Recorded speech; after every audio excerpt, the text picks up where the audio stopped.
5টা শীট দিয়ে 20টা সমোসা বানাবো, তাও আবার একদম সহজ পদ্ধতিতে। তার সাথে আছে একটা দুর্দান্ত টিপস যেটা আপনাদের অনেক কাজে লাগবে। আর এই সমোসা বানানো কিন্তু অনেকে ঝামেলা মনে করেন। আমি আজকে এমন পদ্ধতিতে সমোসা বানাবো যেটা আপনাদের কাছে ঝামেলাই মনে হবে না, মনে হবে যে পানির মতো সহজ। দোকান থেকে আর পোড়া তেলে সেই সমোসা ভাজা খেতে হবে না। আসসালামু আলাইকুম, কেমন আছেন সবাই? আশা করি ভালো আছেন। আলহামদুলিল্লাহ, আমিও ভালো আছি। সমোসা বানাতে হলে পুর লাগবে, তাই বাসায় যত টুকিটাকি জিনিস ছিল ওগুলো দিয়ে একটা পুর তৈরি করে নিলাম। প্রথমে সামান্য করে তেল দিয়ে দিলাম, তারপর দিয়ে দিলাম পেঁয়াজ আর কাঁচামরিচ কুচি, তারপর দিয়ে দিলাম এখানে বাঁধাকপি, ব্রোকলি, আর এরপর দিয়ে দিলাম সামান্য করে একটু কিমা। এর আগেও আমি একটা রোল বানিয়েছি, রোলের থেকে কিছুটা কিমা বেঁচে গেছে, ওই কিমাটাই দিয়ে দিলাম। তারপর দিয়ে দিলাম একটু মরিচের গুঁড়ো আর একটু লবণ আর একটু চাট মশলা, তারপর দিয়ে দিলাম একটু সামান্য করে সয়া সস, আর এখন একটা লুডু সিদ্ধ করে তার সাথে দিয়ে দিলাম, আর সবার শেষে একটা ডিম ফেটিয়ে দিয়ে দিয়েছি। এই তো টুকিটাকি জিনিস দিয়ে একটা সুন্দর পুর তৈরি হয়ে গেছে। আর এই লুডুসের পুরটা কিন্তু আপনারাও তৈরি করে দিতে পারেন সমোসার ভিতরে, খুবই ভালো লাগে। আর এর আগে আমি যে রোলটা বানিয়েছিলাম তার সাইড গুলো শীট থেকে যে কাটা হয়েছে, ওই শীটের কাটা অংশগুলো আমি ভেজে বা সমোসার সাথে দিয়ে দিয়েছি। এই তো বাসার টুকিটাকি জিনিস দিয়ে বিনা খরচে একটা পুর তৈরি করে নিয়েছি। আর এখন আমি শীট গুলো বের করে নিচ্ছি। এখানে 5টা শীট আছে, আর এই 5টা শীট দিয়ে আমি 20টা সমোসা বানাবো। কিভাবে বানাবো সেটা এখন দেখিয়ে দিচ্ছি। এই তো আমি ছুরি দিয়ে সুন্দর করে এটা 4 ভাগ করে নিয়েছি, আর 4 ভাগ করাতে এখানে 20 পিস শীট হয়ে গেছে। আর সবগুলো দিয়েই এখন আমি সমোসা তৈরি করব।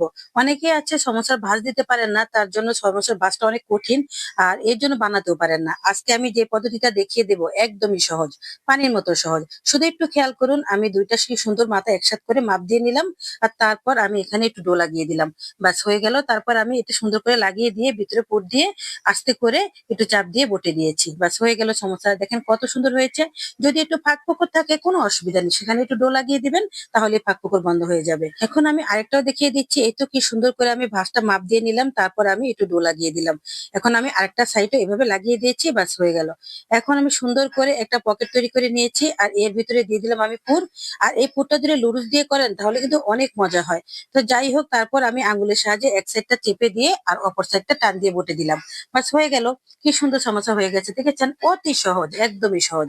চাইলেই আপনি বানাতে পারেন ঘরে বসে এরকম অনেক অনেক সমস্যা। আপনি বাজার থেকে আর কিনে খেতে হবে না। এই সমস্যাগুলো কিন্তু ঠিক আমার একদম দোকানের সাইজে হয়েছে। আর এগুলো যদি আমি এখন বিক্রি করতে যাই তাহলে আমি 200 টাকা সমস্যা বানিয়ে ফেলেছি। আর এই 200 টাকার সমস্যা আপনি ঘরে বসে 50 টাকা খরচ করেও বানাতে পারেন। এখন চারপাশে এত এত বড় বড় রোগ হচ্ছে যে রমজানে বাইরে থেকে খাবার কিনে খাওয়া একদমই ঠিক না।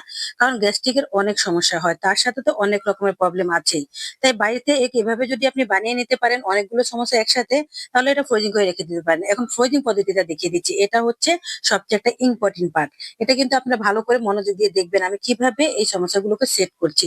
আমি প্রথমে একটা জিপলক ব্যাগ নিয়ে নিয়েছি। আপনারা চাইলে পলিথিনও নিতে পারেন, কোনো সমস্যা নেই। আর তারপর আমি এভাবে সেট করে করে একটা এপাশে একটা ওপাশ করে করে দিলাম। আগেই বলে দিচ্ছি এটা কিন্তু আমার মেয়ে করছে। আমি এই একটা আসলে তেমন একটা পারি না। তা আমার মেয়ে আবার সুন্দর পারে। ওই করে দিচ্ছে আমাকে। ও সুন্দর করে করতে পারে। দেখেছেন কত সুন্দর করে সেট করে নিয়েছে। আর এভাবে প্রত্যেকটা সমস্যা রেখে তারপর আবার এই দেখেন এভাবে ধরবেন, ধরে আবার পিছন থেকে উল্টে এই পাশে আবার এই কাগজটা নিয়ে আসবেন। আর তারপর আপনি এখানে আবার আরেকটা লেয়ার দিবেন। এভাবে এরকম করে ভরতে ভরতে যতটুকু পর্যন্ত আপনার পলিথিন শেষ না হবে অথবা জিপলক ব্যাগ শেষ না হবে, ততক্ষণ পর্যন্ত আপনি এভাবে দিতে থাকবেন। তারপর যখন শেষ হয়ে যাবে তখন মুখটা বন্ধ করে দিবেন। ব্যাস হয়ে গেল। সবচেয়ে ভালো হয় জিপলক ব্যাগে রাখলেই। তখন এভাবে রেখে দিবেন, দেখবেন ফ্রিজে কোনো জায়গায় নষ্ট হবে না। আপনি চিপা একটা জায়গার ভিতরে এই অনেকগুলো সমস্যা একসাথে রেখে দিতে পারেন। একটার সাথে একটা লেগেও যাবে না। কি সুন্দর একটা পদ্ধতি, দেখেছেন? এটা যখন তিশা আমাকে দেখিয়েছে আমার ভীষণ ভালো লেগেছে। আমি তখনই বলেছি যে তুমি কিন্তু এই জিনিসটা সবাইকে দেখিয়ে দিও, তাহলে হয়তো আমার অডিয়েন্সরা অনেক উপকৃত হবে। তো যাই হোক, এভাবে অল্প জায়গার মধ্যে অনেকগুলো সমস্যা কিভাবে রাখবেন দেখিয়ে দিলাম।